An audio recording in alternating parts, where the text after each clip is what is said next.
Le Code da Vinci, est-ce une menace pour la Bible?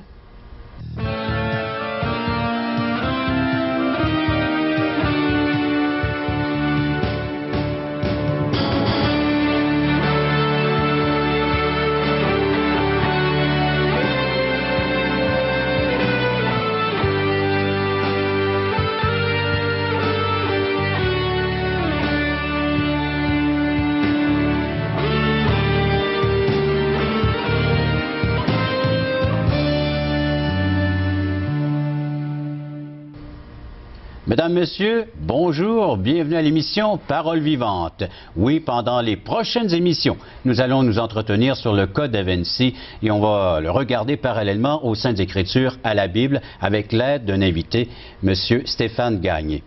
Nous allons également entendre chanter France André, interpréter Parole de vie et le témoignage de Fernand Monplaisir. C'est le contenu de l'émission d'aujourd'hui. En plus, vous pouvez nous écrire, nous faire part de vos commentaires. Ça va certainement susciter aujourd'hui dans les prochaines émissions. Et pour en faire part, bien, vous composez le numéro de téléphone suivant 1-877 l'Espoir, 1-877-537-7647 ou via notre site internet espoir.ca. C'est simple. Et on aimerait tellement connaître vos commentaires, vos réactions suite à ces émissions.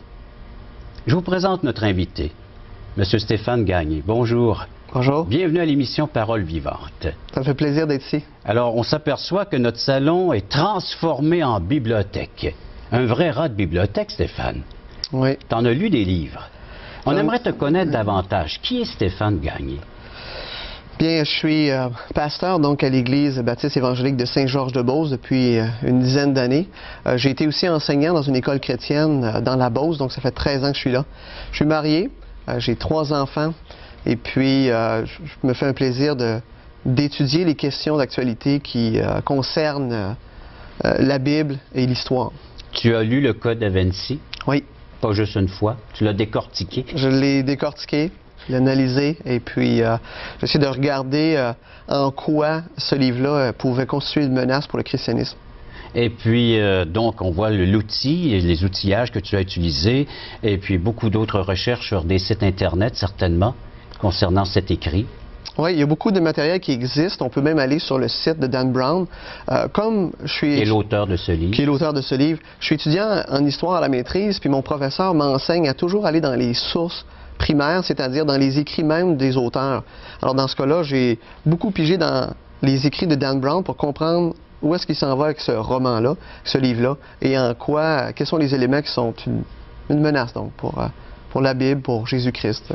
Et tu as pu remarquer et retracer certainement, dans le Code da Vinci, il utilise toutes sortes d'écrits qu'on retrouve dans l'histoire de l'Église. Oui, ils vont utiliser des écrits qu'on appelle des écrits gnostiques, des écrits qui sont en dehors de la Bible, et on va prendre le temps de regarder ça, oui, des apocryphes. Tu vas tout nous expliquer ces termes-là, on va prendre le temps de regarder ça. Plus théologiques, mais on va mettre ça au niveau de monsieur, madame, tout le monde. Oui. Et c'est ce que j'apprécie.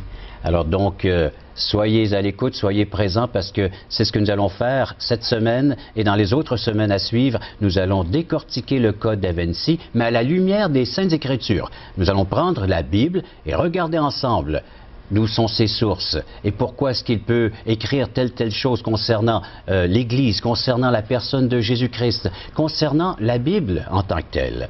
C'est ce que nous allons puiser ensemble et regarder ensemble à travers l'émission Parole vivante. Soyez présents, on revient avec notre invité, M. Stéphane Gagné, afin de pouvoir lui poser des tas de questions. Et dans les semaines à venir, j'espère qu'il y aura aussi de vos questions très personnelles concernant le Code da Vinci et les écrits, va sans dire, les Saintes Écritures, la Bible. Parole vivante vous invite à participer à l'un des nombreux merveilleux déjeuners de l'espoir. Ces déjeuners ont lieu dans plusieurs restaurants réputés de la région et vous sont offerts gratuitement. Venez entendre le témoignage d'une vie transformée par la puissance de Dieu. Pour connaître les détails concernant l'endroit, la date et l'heure pour votre région, composez le 1-877-537-7647 ou notre site web www.espoir.ca.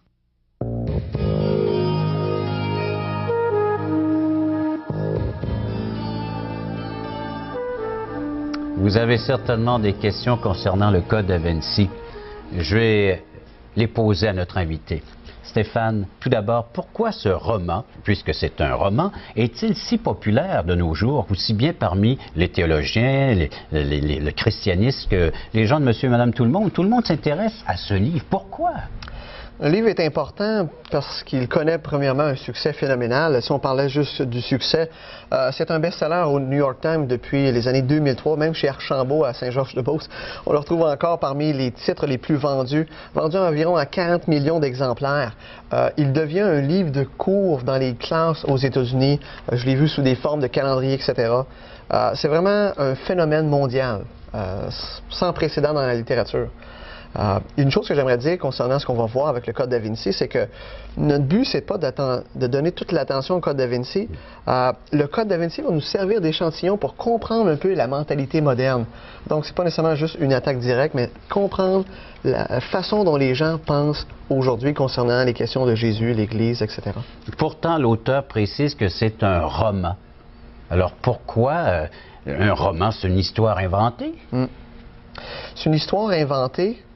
L'auteur, déjà dans le début de son livre, prétend que les documents, les descriptions d'œuvres d'art, les rituels, tout ce qui est écrit dans ce livre-là est comme vrai, est avéré, selon ce qu'il est écrit.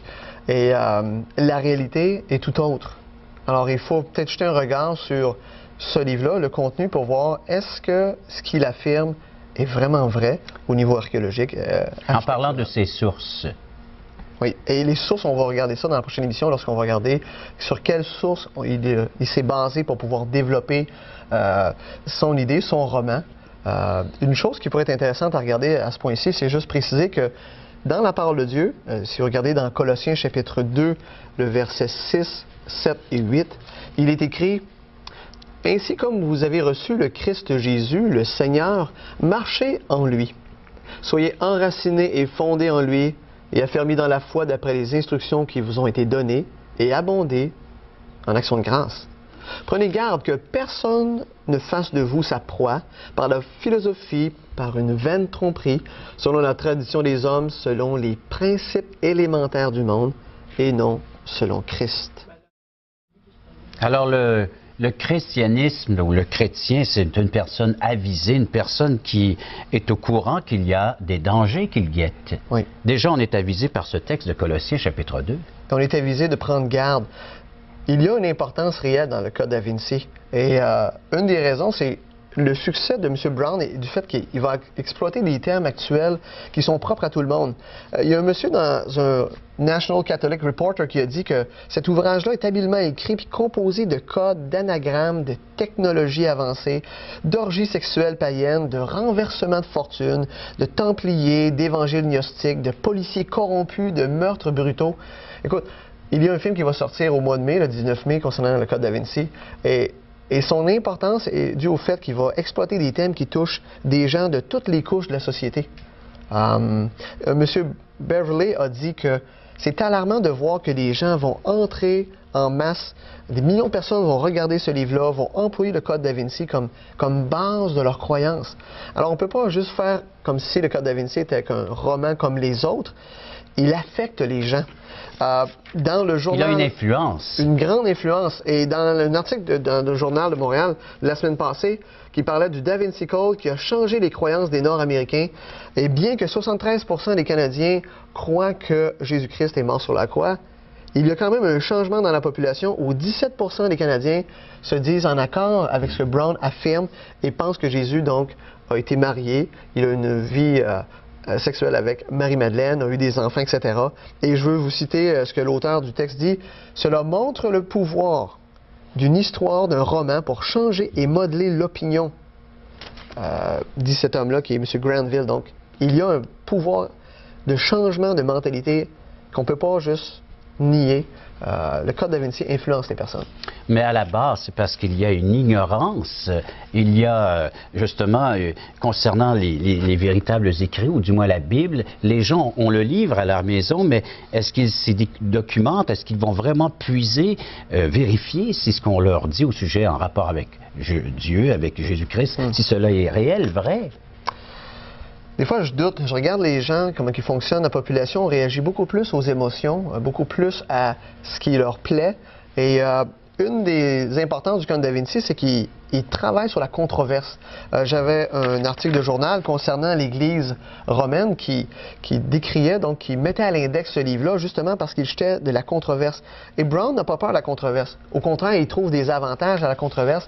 Et ce livre-là, et je cite Brown qui dit « La controverse et le dialogue sont sains pour la religion dans son ensemble.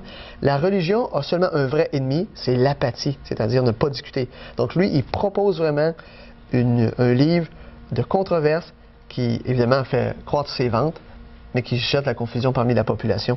Dan Brown exploite également le côté incrédule, sceptique des gens, le côté, un peu, on cherche les conspirations. Dans son autre livre qui s'appelle Anges et démons, Dan Brown travaille aussi sur la conspiration des Illuminati, qui sont une sorte de société secrète des années 1700 ou 1800. Et le peuple, le public, aime ce genre d'ouvrage et ne semble pas être intéressé aux faits, mais surtout au plaisir que ça leur procure. Bien, c'est notre société et on voit tellement aujourd'hui dans les médias de lignes ouvertes où les gens aiment donner alors, leur raisonnement puis leur appréciation concernant tel ouvrage et on discute, on ne fait que discuter. C'est ça. Mais à un moment donné, il faut prendre une décision. Exactement. Et c'est là que les personnes c'est plus difficile de trancher la question, mais nous, on va les aider, on va voir ensemble quelle décision est-ce que ces gens devraient prendre concernant ces écrits qui sont véhiculés, pas seulement avec Dan Brown, mais tellement d'écrits aujourd'hui qui parlent de Dieu et de Jésus-Christ, et regarder ensemble comment les classer, parce qu'on peut avoir un classeur et comment classer ces ouvrages aujourd'hui. Donc, c'est pour ça que je vais répéter que ce n'est pas une attaque envers Dan Brown, c'est juste un échantillon qui m'aide à comprendre le monde et le philosophique dans lequel on se trouve présentement. Et donc, la menace est réelle, puisque dans ce livre-là, on remet en question les fondements du christianisme au niveau de la doctrine chrétienne, au niveau, par exemple, des conciles. On va en parler dans une autre émission. Il va semer la confusion parmi la population. Et ce qui est effrayant, c'est que les jeunes ou les nouvelles générations sont de moins en moins conscientes des Écritures, de l'histoire biblique. Et donc, souvent, si leur première lecture est le Code Da Vinci, ils sont exposés à une matière qui est loin d'être ce qu'il y a dans la Bible. Donc, c'est comme une feuille blanche sur laquelle on commence déjà en partant à écrire l'erreur. Donc, je ne peux pas sous-estimer la menace qu'elle représente, que Dan Brown représente ou que cette philosophie-là représente. Même à un moment donné, Dan Brown remet en question l'histoire comme on la connaît. À un moment donné, et je cite Dan Brown qui dit que l'histoire est toujours présentée du côté des vainqueurs, des plus forts. Et dans le livre, il semble avancer l'idée que, évidemment, les chrétiens dominaient à l'époque, donc ils ont comme réorganisé l'histoire pour favoriser un peu leurs idées.